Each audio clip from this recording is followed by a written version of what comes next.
Le cercle des experts, comme chaque semaine, pour balayer l'actualité. Alors, elle est riche, mais elle est un peu monocentrée, notre actualité, évidemment, autour de ce Covid, cette vague Omicron, et les décisions de la ministre du Travail d'obliger les entreprises, à minima, à faire du télétravail 3 ou 4 jours, avec obligation, avec des contrôles. On va en parler. Puis, il y a les bons chiffres de l'économie, qu'il faut peut-être matiner aussi des aides gouvernementales, parce que le gouvernement ne retire pas totalement la seringue et va continuer à aider certains secteurs, en baissant même d'ailleurs le seuil d'aide à 65%. C'était 80% du chiffre d'affaires auparavant, maintenant on passe à 65%.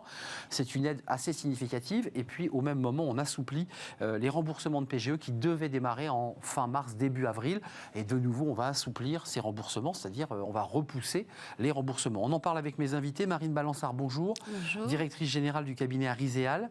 Et votre livre, rappelez-nous son titre. Décider, ça se travaille. Décider, ça se travaille. Je sais qu'il vous tient très à cœur ce livre.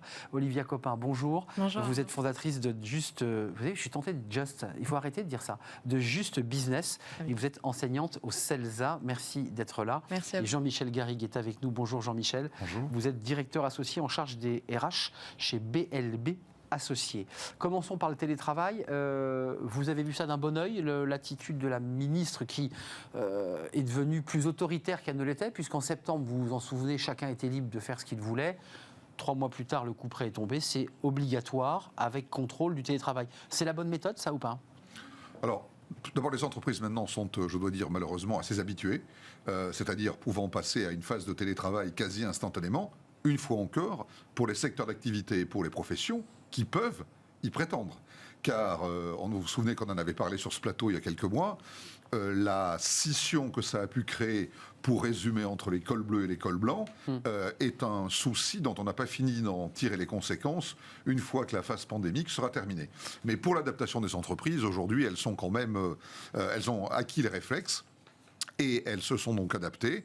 Et effectivement, d'ailleurs, le nombre d'événements qui sont annulés au mois de janvier, qui avaient été eux-mêmes reportés au mois de novembre et décembre, qui avaient lieu au mois de janvier, sont à nouveau annulés, alors même que les règles ne le suscitent pas nécessairement. On anticipe. Mais on anticipe et on dit, s'il y a télétravail, il y a pandémie, il faut faire attention, nouveaux variants. Ouais, c'est un principe de précaution de l'entreprise. Une progression quand même extraordinaire du variant Omicron, avec plus de 300 000 cas par jour. Donc incontestablement, les entreprises maintenant anticipent à tout va. Jusqu'à 1 000 € d'amende par salarié, dans la limite des 50 000 € pour des amendes en cas de situation non conforme. Si l'inspecteur du travail considère que la personne aurait pu télétravailler, il y a des inspecteurs du travail qui visiblement accélèrent les contrôles. Pour l'instant, l'actualité ne révèle pas d'amende ou de contrôle. Ça vous met dans quel état d'esprit ce télétravail ? Est-ce qu'il est entré dans les mœurs ? Et auquel cas, comme le dit Jean-Michel, circuler, il n'y a rien à voir. On est prêt, les entreprises sont prêtes, tout va bien. Je dirais que les entreprises sont prêtes, oui, elles sont presque habituées et elles ont eu quand même un petit temps de latence pour celles que je connais. C'est-à-dire que ces nouvelles consignes qui sont sorties fin décembre, applicables le 3 janvier, ont quand même contrarié certains dirigeants d'entreprise et certains managers. C'est tombé comme ça un petit peu dans la trêve des confiseurs. Là. C'est tombé, c'était un peu rude, ça empêche la reprise de janvier et les entreprises doivent jongler entre le fait de... Il y a quand même des tirs au flanc, donc il faut quand même les ramener au travail, et on n'y arrive pas toujours. Là, vous êtes cash, hein. Vous dites, il y a parmi ceux qu'on avait envoyés en télétravail, des gens qui n'ont pas envie de revenir, et c'est compliqué. Oui, mais il y en a... Mais qui vont repartir, puisque de fait, ils sont... Là, on n'arrive pas à les faire revenir au bureau. Et d'ailleurs, en plus de ça, avec le variant Omicron, il y a beaucoup de gens qui ne sont pas au bureau, il y a beaucoup de gens malades, donc les bureaux sont déserts. Paris est désert pour ceux qui vivent à Paris. Les restaurants n'ont plus personne. La Défense, c'est le désert du Tartare. Voilà, et le problème, c'est pas tellement l'habitude, parce qu'effectivement, on a l'habitude de se mettre au télétravail, c'est que le moral des salariés, des collaborateurs en pâtit. Les managers sont fatigués, ils venaient de mettre en place des protocoles, des accords d'entreprise. Et de nouveau, il y a l'obligation. Voilà, et sur les amendes, ce que ça m'inspire, c'est que les entreprises sont redevenues comme des adolescents, c'est-à-dire qu'elles sont sous contrôle. de papa et maman. Et si elles font des bêtises, ben, elles ont des punitions. Enfin, vous avez vu que c'est évolutif, hein, parce que dans un premier temps, le MEDEF, les organisations patronales avaient dit, et la NDRH avait dit, écoutez, tout va bien pour nous, on est autonome, on va gérer nous-mêmes, on va s'organiser. Et puis patatras, le gouvernement, d'une manière très autoritaire, a fait tomber le coup près, ce qui est assez contradictoire, hein, puisqu'ils avaient mené une négociation assez... Vous en pensez quoi, Olivia Copin, de cette question du télétravail? Mais je dirais de la méthodologie du gouvernement, c'est-à-dire qu'à un moment donné, c'est un peu comme pour l'obligation de la vaccination obligatoire. On hésite un peu à y aller, mais on n'en est pas loin. Oui, alors c'est sûr qu'on est passé d'une préconisation à une obligation, hein, donc la perception, l'appréciation n'est pas la même du côté des entreprises. Après, comme vous le disiez, alors est-ce que la méthode est bonne? Ce qui est sûr, c'est que pour l'instant, le virus, ça reste quand même le maître du temps, des calendriers. Donc ce qui a été dit en septembre n'est plus valable aujourd'hui. Je pense que les entreprises, comme d'ailleurs chacun d'entre nous, les citoyens, on a appris à vivre malgré la fatigue, malgré l'usure psychologique, avec cette incertitude. Sur l'aspect organisationnel par rapport au télétravail, le plus dur a été de s'y mettre en mars 2020. Aujourd'hui, ça fait 2 ans qu'on vit avec ça. Mais pour rejoindre ce que vous disiez, je pense que le plus difficile... Les fameux tirs au flanc, là. Voilà. Alors, tir au flanc, je ne sais pas... C'est peut-être un peu... Parce qu'il y a quand même beaucoup de salariés qui... Parce qu'encore une fois, ça dépend aussi de comment on télétravaille. On parlait du confinement 5 étoiles. Le télétravail, c'est pareil. C'est pas pareil si vous télétravaillez dans un appartement qui fait 15 mètres carrés parce que vous êtes junior. C'est pas pareil si vous êtes cadre sup et que vous avez un bureau à la maison. C'est pas pareil si vous avez des enfants et qu'un jour sur 2, l'école vous appelle parce que vous devez garder... lui aussi n'est pas là. Le Covid on n'en parle pas beaucoup, mais il y a un vrai sujet. Il y a un vrai sujet. Les instituts qui gardent leurs enfants, bien sûr. parce que ils sont bien obligés de s'occuper de leurs gosses et donc ils libèrent une classe. Hein. Tout à fait. Et ça, je pense que pour les entreprises, je pense que vraiment le vrai sacerdoce, c'est ça. C'est évidemment, il faut continuer l'activité, il faut continuer de satisfaire les clients, il faut que ça roule, mais il faut vraiment veiller à ce que les salariés restent engagés. Moi, je dis vraiment un gros warning sur la souffrance des salariés. Vraiment être à l'écoute même des signaux faibles, parce qu'il y a une vraie usure psychologique, il y a une vraie fatigue. Les chiffres sont alarmants. On a fait une émission avant-hier. Et puis surtout, veiller au management abusif, c'est-à-dire qu'à partir du moment où on est dans le télétravail, il faut veiller aussi au droit à la déconnexion. Donc, veiller aussi que le salarié ne soit pas non plus, lui, en surchauffe à titre personnel, parce que parfois personne ne l'oblige, mais jusqu'à 11h30 dans son lit, il envoie des mails. Hein. Exactement. Enfin, je veux dire, il y a les tirs au flanc, puis il y a ceux qui en font trop. Voilà, en fait, c'est un petit peu, je dirais, le télétravail, tous les excès peuvent un peu s'exprimer. Donc, il faut faire attention à ces excès-là. Jean-Michel Garrigue, un mot, puis on parlera des bons résultats et des aides aux entreprises. Juste un point positif pour ceux qui ne peuvent pas être en télétravail et qui sont obligés de rester sur leur lieu de travail, leur lieu de production, de distribution. Il y en a plein. C'est que il y en a plein. Une majorité. La récente modification des conditions d'isolement a quand même fait évoluer la situation, puisque maintenant, les triples vaccinés cas contact n'ont plus besoin d'être isolés 7 jours, alors qu'avant, c'était ceux qui représentaient la plus grande population d'absents. Car on était toujours le cas contact de quelqu'un. Et on tirait un peu sur la corde, non? Bien sûr, oui, il y a eu des cas contacts. Probablement. Oui. Il y a eu des cas contacts, de complaisance. De complaisance, exactement. Mais enfin, cela dit, autour de nous, nous en avons sûrement vu chacun de nous. Et cette modification, qui est minime dans son expression, a beaucoup de conséquences. C'est ce que me disent déjà les DRH en ce début d'année, en disant le cas contact au moins, il est triple vacciné.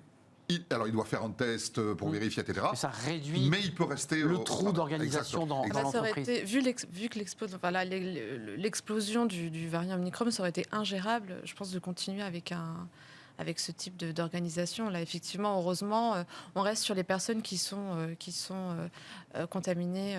Une difficulté dans les écoles, en termes d'effectifs, en termes d'emploi. Il y a beaucoup d'écoles, de classes qui ferment parce que le prof ou l'institut est obligé d'aller s'occuper de son enfant. Parce que lui-même, la classe de son enfant a fermé. Et donc, il y a toute une chaîne dont on n'a pas encore bien perçu les conséquences.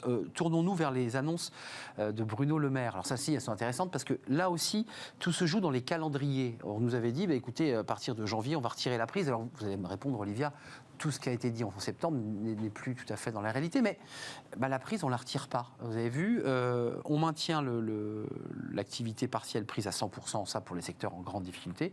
Je pense aux discothèques, à certains secteurs de l'événementiel. Et puis, accessible dès 65% de perte du CA. Rappelez-vous, le chiffre précédent, c'était 80%. Comment vous regardez cette... On est quand même dans un contexte d'élection présidentielle. Donc, est-ce qu'il faut le prendre en compte? Est-ce que cette donnée-là est essentielle au choix et à la conférence de presse qu'a tenue Bruno Le Maire? C'était mercredi, je crois. Alors, une fois encore, on en a déjà beaucoup parlé sur ce plateau, on peut reprocher beaucoup de choses au gouvernement, mais pas de ne pas essayer de prendre en compte la situation économique difficile des entreprises. À l'instant même où ils fermaient les discothèques, ils ouvraient la voie à la prise en charge à 100% du chômage partiel, etc. Ils ont encore franchi un cran supplémentaire, comme vous le dites, Arnaud, depuis ce début d'année, en abaissant les seuils. Et manifestement, cette politique va demeurer encore pendant quelques semaines ou quelques mois jusqu'à l'élection présidentielle. En avril, quoi. Voilà. Alors, ce n'est pas, la réflexion que je vais faire n'est pas du tout politique, mais je dirais c'est de bonne guerre. Quel que soit le parti qui serait au pouvoir, je pense que les solutions seraient les mêmes de ce point de vue-là, parce que, évidemment, il faut essayer de porter du mieux possible l'économie jusqu'au mois d'avril. Oui, essayer qu'il n'y ait pas trop de blessés et d'éclopés sur la route, vous êtes d'accord? Enfin, ça part d'un bon sens quand même, hein. L'idée, c'est qu'on avait retiré la prise, puis on la remet un peu quand même, on remet un peu la seringue, là. Tout à fait, oui, mais après, c'est vrai que de toute façon, ça fait quand même déjà 2 ans que le quoi qu'il en coûte, il est mis en place. Oui. Donc, ils vont pas s'arrêter maintenant. Depuis le début, en fait, il y a 3 fronts, le front psychologique, le front sanitaire et le front économique. Donc, évidemment, il faut faire le maximum pour sauver des vies dans les hôpitaux, mais aussi sauver des vies sur le plan économique et éviter le plus de voilà. L'un ne doit pas aller sans l'autre. C'est tout le problème depuis le début. Alors, fortiori, évidemment, là, on va arriver dans une année particulièrement stratégique. Donc, on est à la fois des acteurs économiques, mais aussi des citoyens qui allons bientôt voter. Donc, évidemment, ça peut rentrer en jeu. Mais quand même, cette stratégie, c'est la même depuis le début. Critique ou pas sur la méthodologie? Parce que en fait, ça reste le fil rouge. Pour la première fois de notre histoire, un État est intervenu, en tout cas, je parle de la France, d'une manière colossale pour sauver des emplois. C'est du jamais vu depuis 1945. C'est ce qu'avait dit Bruno Le Maire, et c'est vrai.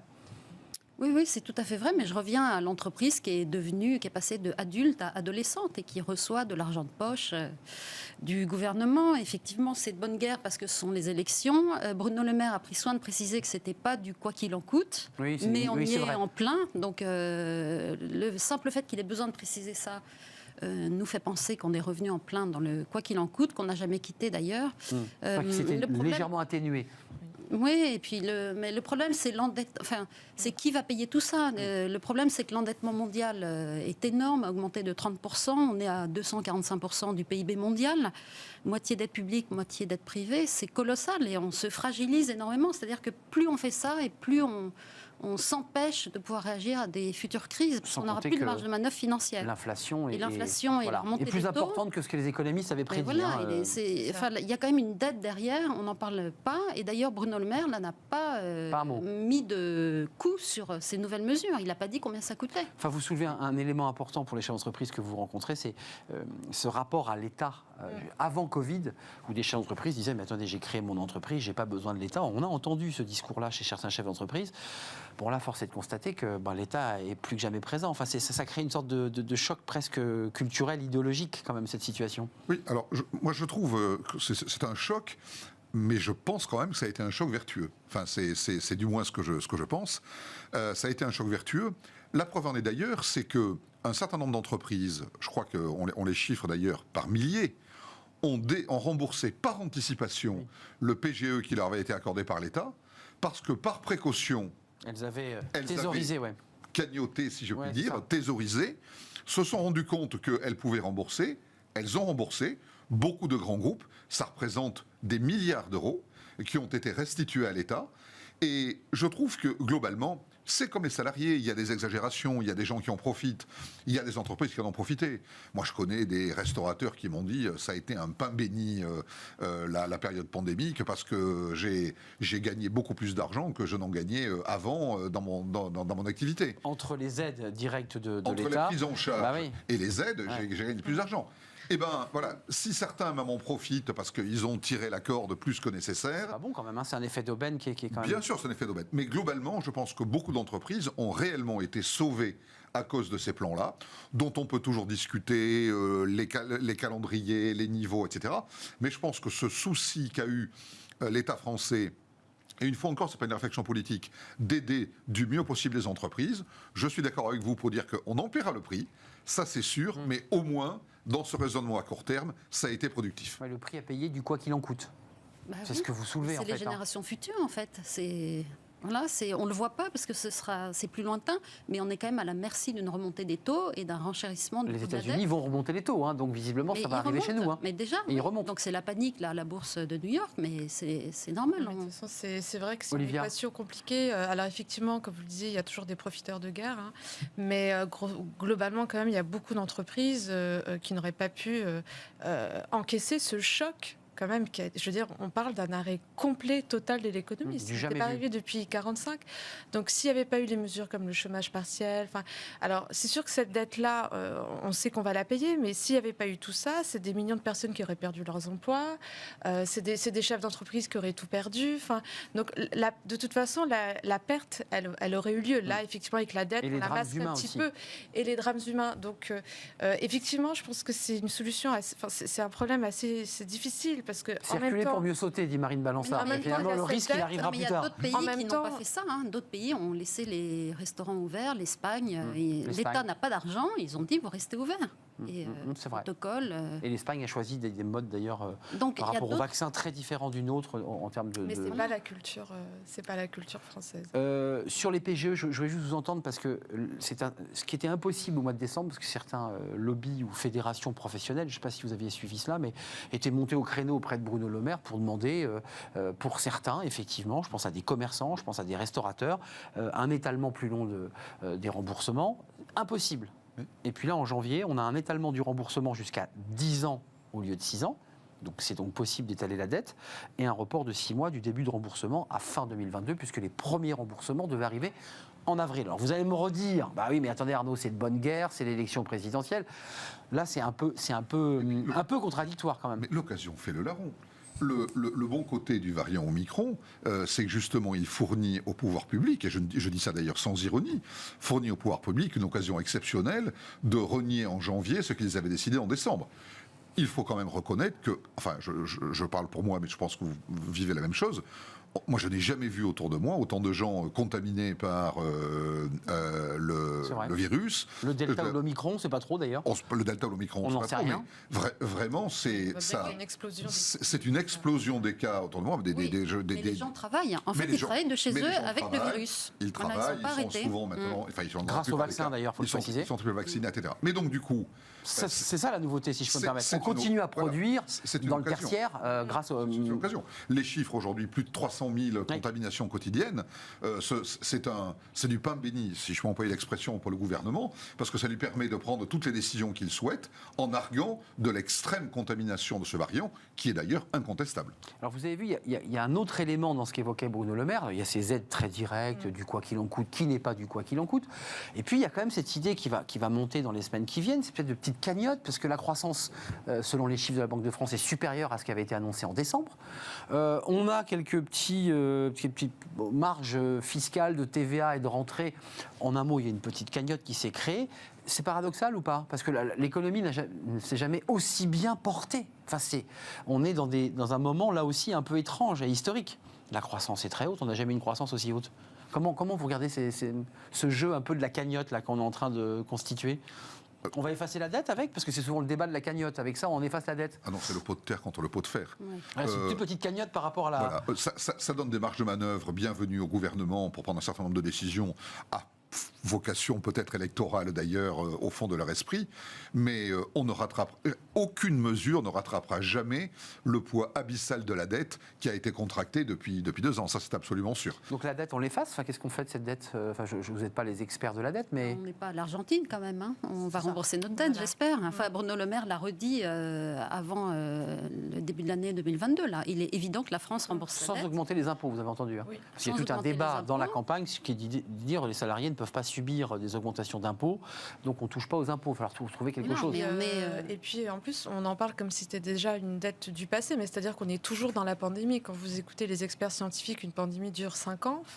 Donc là, ça voudrait dire qu'on est juste au milieu de la pandémie. Donc continuons de nous endetter, mais la pandémie n'est pas encore derrière nous. Donc, mais dans quel état d'esprit vous êtes pour cette rentrée 2022? Vous dites, finalement, c'est le jour sans fin, qui était la une, je crois, de Libé il y a quelques temps, mais finalement, on n'en sort pas. C'est-à-dire qu'on reste dans une espèce de machine à laver du Covid et que finalement, le salarié est en train de tomber dingue.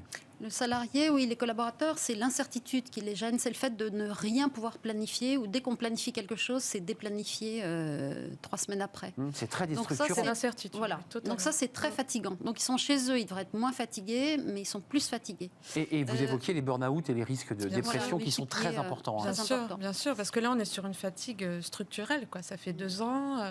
Vraiment, encore une fois, je pense aux parents, sans parler des personnes qui ont des enfants, qui se retrouvent, notamment les femmes, avec la charge mentale, à gérer à la fois le travail et la garde à la maison. Donc, et puis, oui, je pense cette fatigue, parce que finalement, quand on vit comme ça des vagues un peu agressives, on a l'impression de se retrouver 2 ans en arrière, c'est-à-dire quasiment confiné chez soi. C'est compliqué d'aller au restaurant parce qu'on se dit qu'on va avoir le Covid. Donc, C'est très anxiogène. C'est très anxiogène. Et on a Voilà. tout fait. On a fait tout ce qu'il fallait, tout le monde s'est vacciné. Qu'est-ce qu'on peut faire de plus 91%. L'immunité collective, normalement, est acquise. Qu'est-ce que vous disent vos DRH, Jean-Michel? Parce qu'il y a quand même le débat, vous ne l'avez pas repris, sur les fainéants, ou en tout cas les réfractaires, ceux qu'on n'arrive pas à faire revenir au bureau.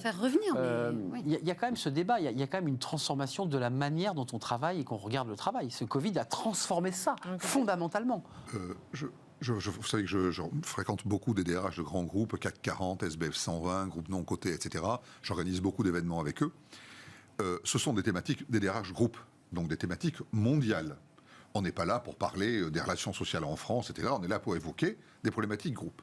Jusqu'alors, jamais la santé au travail n'était venue dans nos dîners de rencontres avec des échanges avec des experts, etc. C'était un peu l'enfant etc. pauvre. Oui, alors, on connaissait bien la situation, mais c'était, pardonnez-moi l'expression, du ressort des DRH de pays ou des DRH de branches. Aujourd'hui, il n'y a pas un événement, un dîner que je peux organiser ou une conférence, etc., sans que ce sujet soit évoqué. Pour vous faire d'ailleurs sourire, le prochain dîner de DRH du CAC 40 là, que j'ai dans 15 jours, je fais intervenir sur cette thématique Frédéric Salman, que vous connaissez bien, qui sort en livre d'ailleurs la semaine prochaine sur le sujet, qui est un médecin, qui a beaucoup sensibilisé l'entreprise sur le sujet.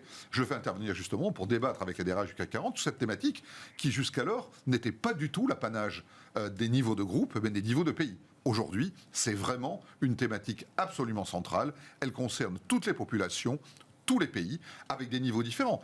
Il y a des pays, ne l'oublions pas, dans lesquels les gens se sont retrouvés en confinement, en chômage total, sans aucune prise en charge. Et d'ailleurs, il faut souligner les initiatives de certains groupes qui, par exemple, ont lancé des cagnottes au niveau mondial, ou dont les dirigeants ont fait don de leur rémunération variable 2020 et 2021 pour financer des actions mondiales qui arrivaient à récupérer comme ça plusieurs dizaines de millions d'euros pour permettre de donner un peu de revenus à des collaborateurs qui se retrouvaient du jour au lendemain sans assurance chômage parce qu'il n'y en a pas chez eux, sans prise en charge d'assurance maladie parce qu'il n'y en a pas chez eux quand on ne travaille pas. Et donc c'est les variables... Il y a eu des efforts de solidarité qu'il faut remarquer aussi. Vous en pensez quoi de cette situation-là où la santé, où l'entreprise se retrouve à devoir... Les entreprises montent d'ailleurs à gérer la santé des salariés. Alors c'était des obligations en France inscrites dans le Code du travail, mais ça n'a jamais été aussi important. Oui, mais c'est une des préoccupations principales des Français. En tout cas, quand il y a eu un sondage via Voice sur les émotions des Français, et qu'est-ce qui est important pour eux en ce moment, c'est la santé, loin devant l'économie. Voilà, c'est à ça qu'ils voudraient qu'on s'intéresse. Avec un petit bémol, c'est que l'entreprise commence à s'immiscer dans la santé et la vie privée des salariés. Bah oui. C'est-à-dire que, par exemple, pour revenir, si on est cas contact ou pas, il faut que l'entreprise sache si on est double vacciné, triple vacciné, depuis quand, est-ce que... Je précise quand même, on ne l'a pas évoqué, mais dans le texte de loi qui a été voté la nuit dernière jusqu'à 5h30 du matin, après ce rocambolesque débat, il y avait quand même, dans les débats en commission, vous vous en souvenez, l'idée qu'il y ait un pass vaccinal obligatoire en entreprise. Ça n'a pas été validé. Vous étiez favorable à cette idée ou pas ? Ou vous étiez plus réticent, puisque les députés n'ont pas validé cette idée. Il y avait beaucoup de réticence, d'ailleurs, chez une majorité de Français, puisque déjà... Et de chefs d'entreprise. C'est trop compliqué. On est en pleine on est en plein changement de paradigme, déjà. On va essayer d'inventer une nouvelle manière de travailler. Vous avez le télétravail, vous avez aussi les valeurs au travail qui sont différentes, la perception qu'on a du travail, la place qu'elle travaille dans ma vie, la place que le travail a dans la société. Quand même, avant la crise du Covid, on parlait déjà des bullshit jobs. Il y avait quand même déjà une crise du travail C'est qui pas né n'était que le peut-être Covid, pas ça. débattu au niveau mondial, Non. mais qui existait Il y déjà. avait une grosse ennui dans les Voilà, entreprises. et avec la crise du Covid, en fait, c'est un accélérateur. En fait. Donc tous Oui, les c'est vrai. problèmes qui étaient en bas de la... C'était pas absurde de demander au DRH de vérifier si ses salariés étaient vaccinés. Tout à fait. Mais là, disons que déjà que il y a énormément de choses à mettre en place pour justement, avec le télétravail, l'idée c'est bien de respecter quand même la vie pro, la distinguer de la vie C'est ce qu'évoque perso. Marine. On ne sait donc plus trop, la jusqu'où- frontière est floue. Hein. Voilà. Donc, Bah oui. je pense que c'est une bonne chose que cette mesure n'est pas... Un mot n'est pas chacun, la arrivée vaccination obligatoire, l'idée que ce soit l'entreprise qui prenne en charge cette vérification, ça vous semblait choquant? Les DRH n'en voulaient pas? Alors, les DRH n'en voulaient pas, pour les excellentes raisons qu'on vient d'évoquer. Il y avait au moins un avantage par rapport au restaurant, c'est qu'ils n'avaient pas à vérifier l'identité des gens, puisqu'a priori, ils connaissent leurs salariés. Alors que c'est bien le principal obstacle pour que les patrons de bars et de restaurants disent nous, on ne veut pas contrôler l'identité des gens, on veut bien contrôler les passes sanitaires, mais pas les cartes d'identité. D'ailleurs, vous avez vu que les députés n'ont pas mis le doigt non plus dans cette partie de la loi où il était question que le restaurateur redemande en plus la carte d'identité, puisqu'il y a quand même pas mal, il faut le dire, de passes sanitaires faits comme ça, qui sont faux, parce que voilà, on voit bien quand on met en phase les vaccins et les passes Covid, il y a quelques passes Covid qui sont faux. C'est une mauvaise idée de contrôler, de demander à l'entreprise, vous qui dites arrêtons de mais prendre ce la boîte serait- pour un adolescent. Mais ce serait une folie. Qu'on contrôle, à la limite, qu'on contrôle le pass sanitaire pour le restaurant d'entreprise, Oui. Et qu'on arrête de Parce mettre qu'il 2 mètres de distance. Parce qu'il voilà. revient à vérifier. Enfin, Non, mais pour le restaurant d'entreprise, pourquoi pas? Que ce soit aligné sur les restaurants, oui. Donc Mais ils pourraient pas aller leur- travailler, pas mais ils ne pour pourraient aller pas les manger à la cantine dans ce Bah, cas-là. ils peuvent apporter leur lunchbox ou faire ce qu'ils Ah, veulent. mais ça serait compliqué ouais. en plus d'imaginer. Alors, si vous savez dans l'entreprise qui est vacciné, qui l'est pas, alors On ne après, sait vous allez pas. avoir des discriminations. Vous allez avoir les gens qui sont vaccinés, qui vont pas avoir envie d'aller travailler avec les personnes qui seront pas Ça peut vaccinées. créer même des tensions à l'intérieur d'une boîte. Hein. Ça, Donc, il y a déjà eu. Ouais. se Je- faire Il y a. vacciner, ça reste quand même, même si c'est un acte, enfin c'est sanitaire, mais il y a quand même ça relève du politique. Donc, je pense qu'il faut laisser aux entreprises le soin de gérer tout ce qui est, voilà, la vie de l'entreprise. Là, ça relève quand même plus de. C'est une décision politique. On peut pas tout faire porter sur l'entreprise. Une décision politique. Bon, on est en période de campagne présidentielle. C'est un vrai plaisir de vous accueillir, Marine Balançard. Merci d'être venue. Merci Olivia Copin, Merci à vous. directrice générale d'Ariséal. J'ai pas dit de bêtises. Hein. Non, mais c'est très bien, Arnaud.